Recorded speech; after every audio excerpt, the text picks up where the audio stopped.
नमस्कार, मेरा नाम है अमित वाधवा और मैं हूं एक गिगलर। गीगल ऐप पर आपका बहुत बहुत स्वागत है। इस समरी को गीगल यानी कि ग्रेट आइडियाज ग्रेट लाइफ के द्वारा बनाया गया है। इस बात में तो कोई दो राय ही नहीं है कि हम सब पैसा बनाना चाहते हैं, मगर ये समरी जो है ये बड़ी जादू की समरी लगी मुझे तो। समरी का टाइटल है the psychology of money, timeless lessons on wealth, grid and happiness, जिसे लिखा है मॉर्गन हॉसेल ने। जैसा कि समरी का टाइटल है, ये एक्चुअली में टाइमलेस लेसन ही हमें देती है और केवल मनी की साइकोलॉजी ही नहीं बताती बल्कि और भी कई साइकोलॉजिकल लेसन्स हमें देती है। और at the end of the summary ऐसा लगता है जैसे बहुत कुछ हासिल हो गया हो। तो बगैर कोई बहुत ज्यादा भूमिका बनाए मैं आज की बुक समरी की शुरुआत करता हूं। The psychology of money by Morgan Housel. Morgan Housel एक इन्वेस्टर और ऑथर हैं। मॉर्गन एक investment fund, the collaborative fund के पार्टनर भी हैं, जिसे 14 लोगों ने मिलकर शुरू किया था। उन्होंने वॉल स्ट्रीट जर्नल के लिए भी कई आर्टिकल लिखे थे और वो 3 किताबों के ऑथर भी हैं। तो आइए उनके एक्सपीरियंस और उनकी लिखी इस बुक समरी को शुरू करते हैं। The psychology of money by Morgan Housel. अगर आपको इनमें से कुछ चॉइस दी जाए तो आप क्या चूज करना चाहेंगे? एक खूबसूरत बंगला या $3 बिलियन या फिर फ्रीडम या फिर अच्छी रेपुटेशन? क्या आपको लगता है कि आपने लाइफ में काफी पैसा कमा लिया है? क्या आप जानना चाहते हैं कि 84.5 बिलियन कैसे कमाया जाए? अगर ये सारे सवाल आपके दिमाग में घूमते हैं तो फिर ये बुक समरी को पढ़िए और सुनिए। इसमें आपके हर सवाल का जवाब मिलेगा। तो आइए फिर इस पहले चैप्टर से शुरुआत करते हैं, the greatest show on earth. Author Morgan Housel जब कॉलेज में थे तो पैसे कमाने के लिए वैलेट की जॉब किया करते थे। जहां वो जॉब करते थे वो लॉस एंजल्स का एक आलीशान और महंगा होटल था। एक बार वहां एक गेस्ट आया जो अक्सर उस होटल में आया करता था। वो लड़का एक टेक्नोलॉजी एग्जीक्यूटिव था और काफी तेज दिमाग वाला था। सिर्फ 20 साल की उम्र में ही उसने वाईफाई राउटर के लिए एक की कंपोनेंट डिजाइन करके उसे पेटेंट करवा लिया था। उस यंग मिलियनेयर ने कई सारी टेक कंपनीज स्टार्ट की और बाद में उन्हें बेच दिया। वो काफी सक्सेसफुल था, लेकिन पैसे के मामले में वो थोड़ा अनलकी था। वो लड़का जहां भी जाता अपने साथ नोटों की गड्डी रखता था और जो भी उसके साथ बात करता उसे वो ये पैसे दिखाता था। वो शराब पीकर बड़ी बड़ी टींगे मारता था। एक दिन उस आदमी ने गाड़ी पार्क करने वाले गार्ड को बुलाया और उसे कुछ नोट देकर पास वाली दुकान में जाने का ऑर्डर दिया। गार्ड को नोट के बदले दुकान वाले ने $1000 के सोने के सिक्के दिए। उस यंग टेक्नीशियन ने उन गोल्ड कॉइन्स का क्या किया होगा? उसने वो गोल्ड कॉइन्स समुद्र में फेंक दिए। उसने अपने दोस्तों को भी बुला लिया और सबने मिलकर वो कॉइन्स समुद्र में ऐसे फेंक दिए जैसे कोई तालाब में पत्थर फेंकता है। उसके कुछ दिनों बाद एक दिन वो यंग मिलियनेयर गलती से एक होटल के लैंप से टकरा गया। मैनेजर ने उसे कहा कि लैंप की कीमत $500 है। तो उस आदमी ने तमाशा खड़ा कर दिया। उसने अपनी जेब से पैसे निकालकर मैनेजर के मुंह पे दे मारे और बोला, ये रहे $5000, अब दोबारा मुझे अपनी शक्ल मत दिखाना। शायद आप सोच रहे होंगे कि ये मात्र एक कहानी है, कोई सच नहीं। आप शायद सोच रहे होंगे कि उस यंग मिलियनेयर का क्या हुआ होगा, लेकिन ये स्टोरी एकदम सच है। इस किताब में आप ऐसी ही और कहानियां पढ़ेंगे, लेकिन इस कहानी के लास्ट में यंग मिलियनेयर का दिवाला निकल जाता है। उसने कुछ ही सालों में जो कुछ कमाया था वो सब उड़ा दिया। उसके सारे पैसे खत्म हो गए और उसके यार दोस्त भी उसे छोड़कर चले गए।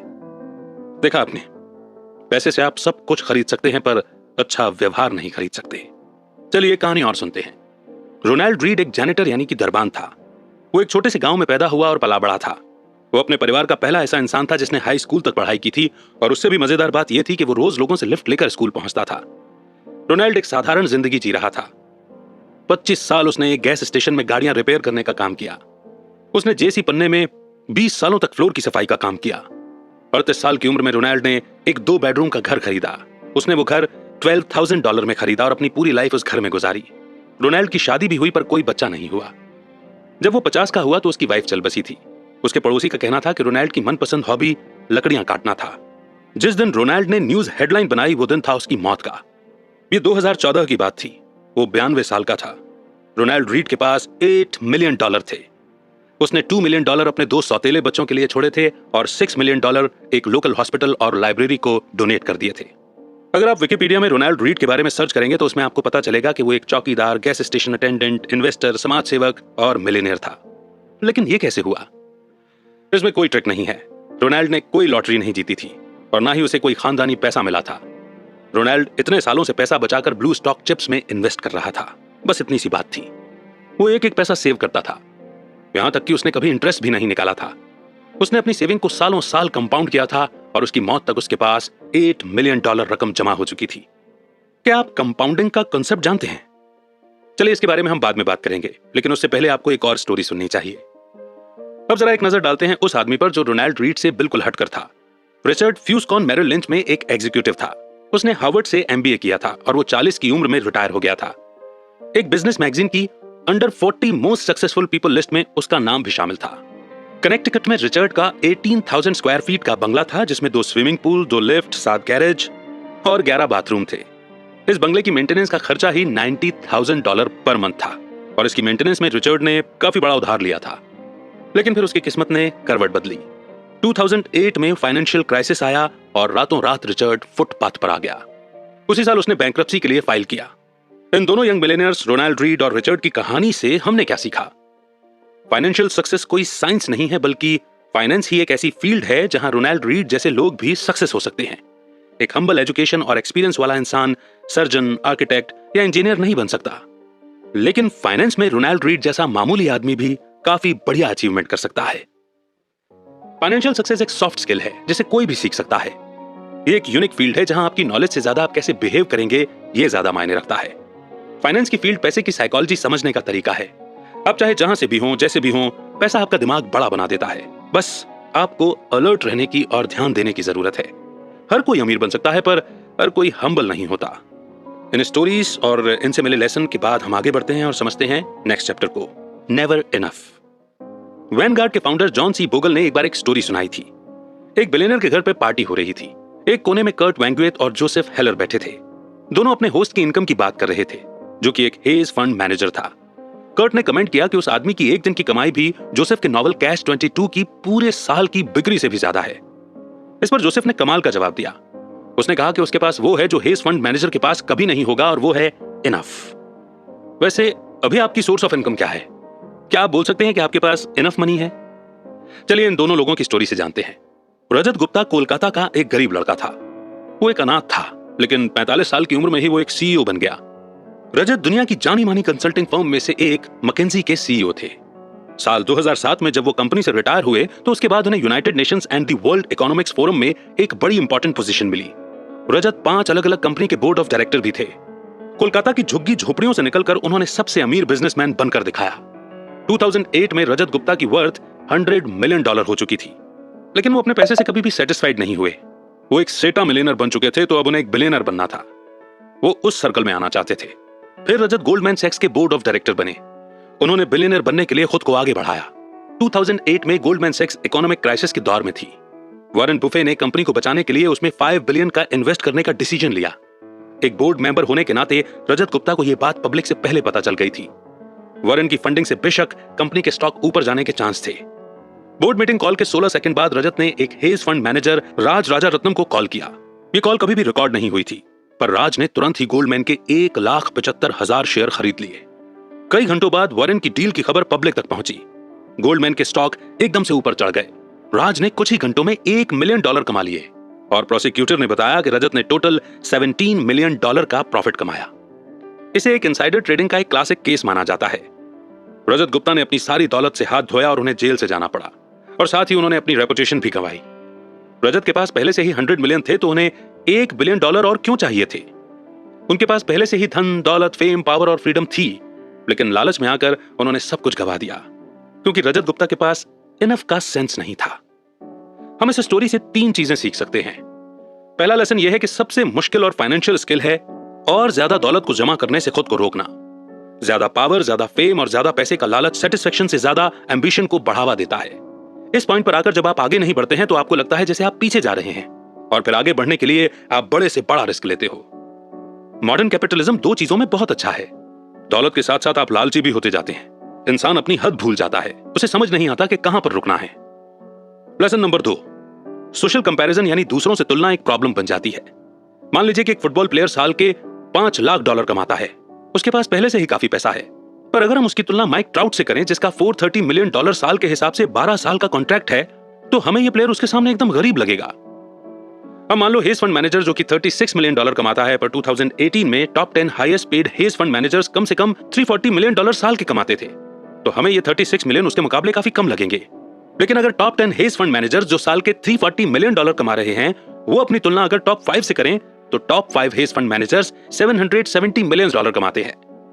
और अगर टॉप 5 खुद की तुलना वॉरेन बुफे से करें, जो कि 2018 में उनसे $3.5 बिलियन ज्यादा अमीर हैं, और अगर वॉरेन बुफे जेफ बेजोस के लेवल पर आना चाहें, जिनकी वर्थ 2018 में $24 बिलियन थी, तो यहां देखा आपने कि सोशल कंपैरिजन की दीवार बहुत ऊंची है, कोई भी इसे छू नहीं सकता। अगर आप भी इस खेल में शामिल हो जाओ कि मैं अपने दोस्तों जितना अमीर होना चाहता हूं, तो आप कभी नहीं जीत सकते, क्योंकि जीतने और पैसा कमाने की कोई लिमिट नहीं है। कोई पॉइंट नहीं जहां आपको इनफ लगे और आप सेटिस्फाइड फील करो। जीतने का एक ही तरीका है कि लड़ो ही मत। मान लो कि आपके पास काफी पैसे हैं, चाहे आपके आसपास के लोग और की चाहत में पागल हुए जा रहे हों। लास वेगास के एक डीलर ने एक बार कहा था कि कसिनो में जीतने का एक ही तरीका है, घुसते ही बाहर निकल जाओ। सोचो आप एक एग्जीक्यूटिव विलेज की पार्टी में हैं। आप और आपके दोस्त डिस्कस कर रहे हैं कि कौन सबसे अमीर है, किसके पास सबसे बड़ा घर है और कौन सबसे ज्यादा फेमस है और किसे लोग सबसे ज्यादा पसंद करते हैं। लेकिन आप देखेंगे कि विनर कोई भी एक नहीं होगा।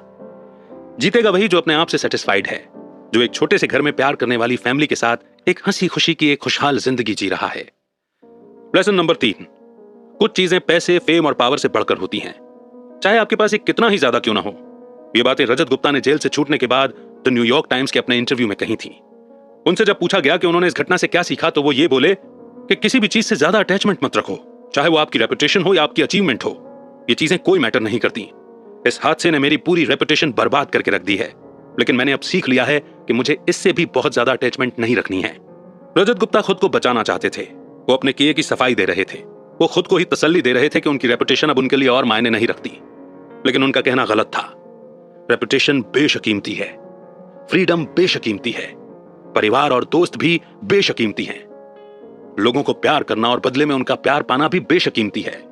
खुशियां बेशकीमती हैं, लेकिन ये सब पाने का एक ही तरीका है, आप अपनी हद समझें। आपको याद रहे कि कब रिस्क लेने हैं और कब इनफ का मतलब इनफ है। और इस इंपॉर्टेंट लर्निंग को सीखने के बाद बढ़ते हैं नेक्स्ट चैप्टर की ओर, कंफाउंडिंग कंपाउंडिंग। एक फील्ड से सीखी हुई बातें हमें दूसरी फील्ड में काम आती हैं। क्या आपको पता है कि बहुत पहले आइस एज क्यों आया था? ये कुछ उसी तरह है जैसे इन्वेस्टमेंट में कंपाउंडिंग आपके पैसे पर ग्रो करती है। 19वीं सेंचुरी में जाकर साइंटिस्ट इस बात पर अग्री हुए थे कि धरती में कभी आइस एज आया था। इसका सबूत इतने करीब था कि आसानी से नजरअंदाज कर लिया जाता था। धरती में सिर्फ एक ही आइस एज नहीं आया, बल्कि हमारी पृथ्वी ने 5 आइस एज देखे हैं, जिनकी डेट का हम आज एक्यूरेट अंदाजा लगा सकते हैं। क्या आप सोच सकते हैं कि पूरी दुनिया को बर्फ से कवर करने, बर्फ पिघलने और फिर बर्फ से ढकने पर कितनी एनर्जी की जरूरत पड़ेगी? तो यह घटना 5 बार हो चुकी है, लेकिन आइस एज आया ही क्यों? आइस एज के पीछे की वजह क्या है? इसके बारे में बहुत सी थ्योरीज हैं। एक थ्योरी के हिसाब से माउंटेन रेंज में हलचल होने की वजह से क्लाइमेट में चेंज आया। एक दूसरी थ्योरी कहती है कि आइस धरती का नेचुरल वातावरण है जिसमें ज्वालामुखी फटने से बदलाव आया है। हालांकि ये थ्योरी सिर्फ एक आइस एज को एक्सप्लेन करती है, न कि 5 को। 1900 की शुरुआत में एक सर्बियन साइंटिस्ट मिलुतिन मिलानकोविक ने सोलर सिस्टम में धरती की पोजीशन को स्टडी किया और वो इस नतीजे पर पहुंचा कि सूर्य और चंद्रमा की ग्रेविटेशनल ताकत का प्रभाव पृथ्वी की धुरी पर पड़ता है। मिलानकोविक ने कहा कि कई बार ऐसा भी होता है कि पृथ्वी अपनी धुरी पर कुछ ज्यादा ही झुक जाती है, जिससे इसे नॉर्मल से ज्यादा सोलर रेडिएशन मिलता है। पृथ्वी के हेमिस्फीयर में आने वाले बदलाव के चलते बहुत ज्यादा ठंड हो गई, जिससे पूरी पृथ्वी बर्फ की मोटी चादर से ढक गई थी। व्लादिमीर कोपिन, जो कि एक रशियन मीटेरोलॉजिस्ट हैं, उन्होंने इस थ्योरी में एक कंडीशन जोड़ी है। उन्होंने कहा कि एबनॉर्मल टिल्ट की वजह से धरती पर गर्मियों के मौसम में भी ठंड बढ़ गई थी। ये उस तरह की गर्मी थी जिसमें इतनी गर्मी नहीं होती कि पूरी बर्फ को पिघला सके। गर्मियों के बाद भी धरती के कुछ हिस्से बर्फ से ढके रहे, जिससे बर्फ को आने वाली सर्दियों में भी टिके रहने में आसानी हुई। साल दर साल इसी तरह बर्फ के ऊपर बर्फ की परतें जमा होती रहीं, जब तक कि पूरी पृथ्वी बर्फ से ढक नहीं गई और इस तरह आइस एज आया। समझा आपने? कंपाउंडिंग का कॉन्सेप्ट भी कुछ ऐसा ही है। मान लो आपने अपनी एनुअल सैलरी का 10% इंडेक्स फंड में जमा करना शुरू किया और आपकी एनुअल इंटरेस्ट रेट 10% है, तो अगले साल आपके पास आपकी सैलरी का 10% इंटरेस्ट रेट के साथ होगा। फिर आप 2022 तक अपनी सैलरी का 10% जमा करते गए। हर साल आप 10% जोड़ रहे हैं और हर साल आपका 10% इंटरेस्ट रेट भी ग्रो कर रहा है। अगर आप इस पैसे को अगले 10 साल तक नहीं निकालते हैं तो आप मिलेनियर बन जाएंगे। आइस एज भी धीरे धीरे बर्फ के जमा होने से आया। कंपाउंडिंग ऑफ इंटरेस्ट का मतलब भी यही है, धीरे धीरे पैसा जमा होना। क्या आपको पता है कि वॉरेन बुफे सिर्फ 10 साल की उम्र से ही इन्वेस्ट करते आ रहे थे? उन्होंने कभी भी अपने इंटरेस्ट का पैसा नहीं निकाला। उन्होंने कई सालों तक ये पैसा जमा होने दिया और जब वो 89 के हुए तो उनके पास $84.5 बिलियन था। ये उनके डिसिप्लिन और 8 दशकों के कंपाउंडिंग का नतीजा था। अगर आप कैलकुलेट करें तो वॉरेन बुफे ने अपने 50वें जन्मदिन के बाद ही 84.5 बिलियन कमाया। ये सब कंपाउंडिंग के पावर का कमाल है। इस इक्वेशन के बारे में सोचिए, 8 + 8 + 8 + 8 + 8 + 8 + 8 + 8 + 8 = 72। ये जोड़ है।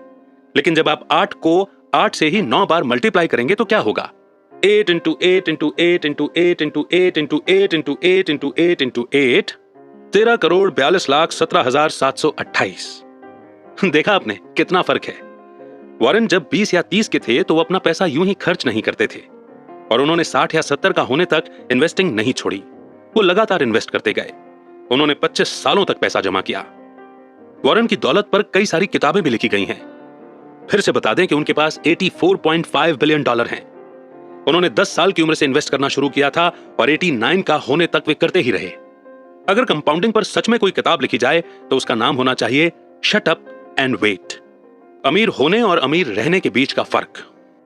तो आइए अब एक और इंपॉर्टेंट चैप्टर समझ लेते हैं, अमीर होने और अमीर रहने के बीच का फर्क। Getting wealthy versus staying wealthy. अमीर बनने के कई तरीके हो सकते हैं, लेकिन अमीर बने रहने का सिर्फ एक ही तरीका है। चलिए तो ये बात हम इन दो इन्वेस्टर्स की कहानी से सीखते हैं। जेसी लिवरमोर अपने टाइम का बेस्ट स्टॉक ट्रेडर्स में से एक था। वो 1877 में पैदा हुआ था, जब दुनिया को पता भी नहीं था कि ट्रेडर कोई भी बन सकता है।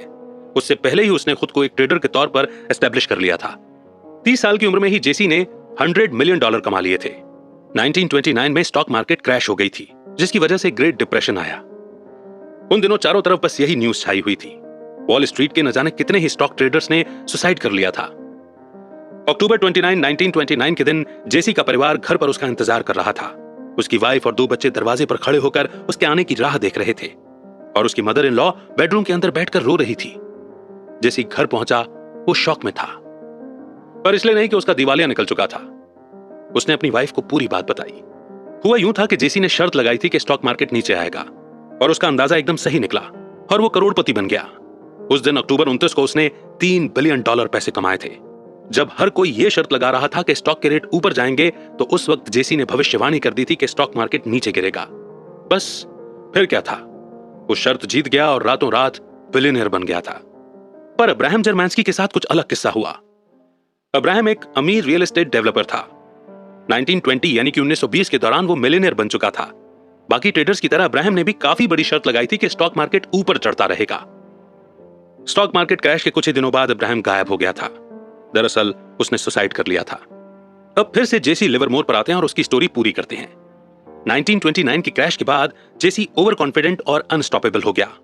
वो एक के बाद एक बड़ी बड़ी शर्तें लगाता चला गया और जीतता गया। जेसी को यूं लगा कि जैसे वो हमेशा ही जीतता रहेगा।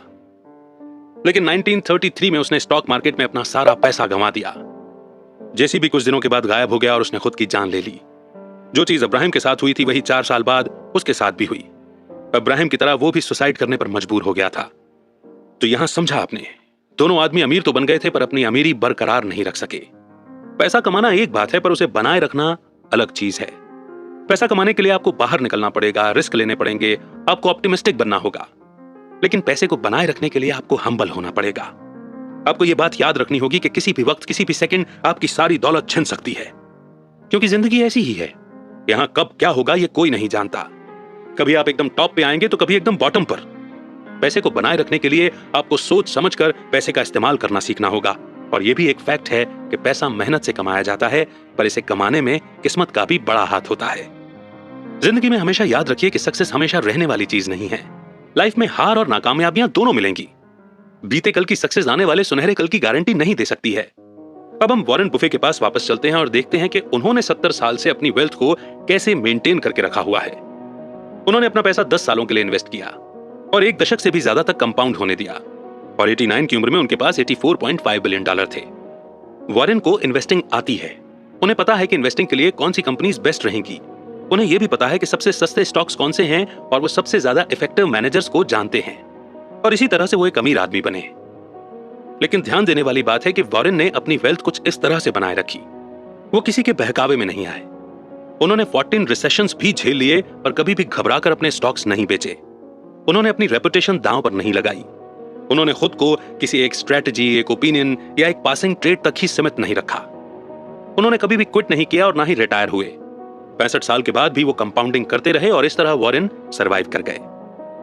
तो कुल मिलाकर के यहां सिर्फ साइकोलॉजी ऑफ मनी की बात नहीं है, psychology of winning, psychology of satisfaction यानी ह्यूमन बिहेवियर भी यहां पर आता है। तो आइए फटाफट कंक्लूजन को समझ लेते हैं और दोहरा लेते हैं इस बुक समरी की लर्निंग को। आपने इस बुक समरी में उस यंग टेक जीनियस की कहानी पढ़ी जिसने $1000 गोल्ड कॉइन्स को समुद्र में फेंक दिए थे। आपने इस बुक समरी में रोनाल्ड रीड की कहानी भी पढ़ी जिसने एक मामूली सा चौकीदार होने के बावजूद $8 मिलियन डोनेट कर दिए थे। आपने हार्वर्ड MBA ग्रेजुएट और रियल एस्टेट इन्वेस्टर रिचर्ड के बारे में भी पढ़ा जिसने 2008 की क्राइसिस में सब कुछ गंवा दिया था। और आपने इस किताब में रजत गुप्ता की भी कहानी पढ़ी, जिसके पास $100 मिलियन होने के बावजूद उसे $1 बिलियन और चाहिए थे। इस बुक में आपने जेसी लिवरमोर और अब्राहम जर्मैंस्की की कहानी भी सुनी। इनमें से एक दिन के $3 बिलियन कमाता था, जबकि दूसरा अपना सारा पैसा गंवा बैठा था। बाद में दोनों लोगों ने सुसाइड कर लिया था। और आखिर में आपने इस बुक में वॉरेन बुफे के बारे में भी पढ़ा। तो इन सारे लोगों में आप किनके जैसा बनना चाहेंगे? ये बुक समरी हमें याद दिलाती है कि जिंदगी में रेपुटेशन, फ्रीडम, फैमिली, प्यार और खुशी ही सबसे कीमती चीजें हैं, जो पैसे, पावर और फेम से कहीं बढ़कर हैं। ये समरी ये भी याद दिलाती है कि दुनिया गोल है और हार और जीत जिंदगी का एक हिस्सा है। कभी हमारे पास सब कुछ होता है और कभी कुछ भी नहीं। अमीर बनने के कई सारे तरीके हैं, पर अपनी अमीरी बरकरार रखने का सिर्फ एक तरीका है। इसीलिए हम्बल बने, पैसे की वैल्यू समझें और जो आपके पास है उसमें खुश रहना सीखें। जिनसे आप बेहद प्यार करते हैं उनके साथ वक्त गुजारना सीखें, क्योंकि परिवार और सच्चे दोस्त ही इंसान का सबसे बड़ा खजाना होते हैं। तो उम्मीद करते हैं कि ये बुक समरी हमारे जहन पर, हमारे दिलो दिमाग पर एक पॉजिटिव असर डालेगी और आपको जरूर पसंद आई होगी। कितनी अच्छी लगी आपको ये बुक समरी? आपने इस बुक समरी से स्पेशली क्या सीखा? कमेंट सेक्शन में जरूर लिखें। आपके फीडबैक, आपके कमेंट हमारा हौसला बढ़ाते हैं और उनसे कईयों को सीखने को मिलता है। तो आपके फीडबैक और आपके कमेंट्स का इंतजार रहेगा। नेक्स्ट बुक समरी आप कौन सी सुनना चाहेंगे? आप हमें यह भी सजेस्ट कर सकते हैं।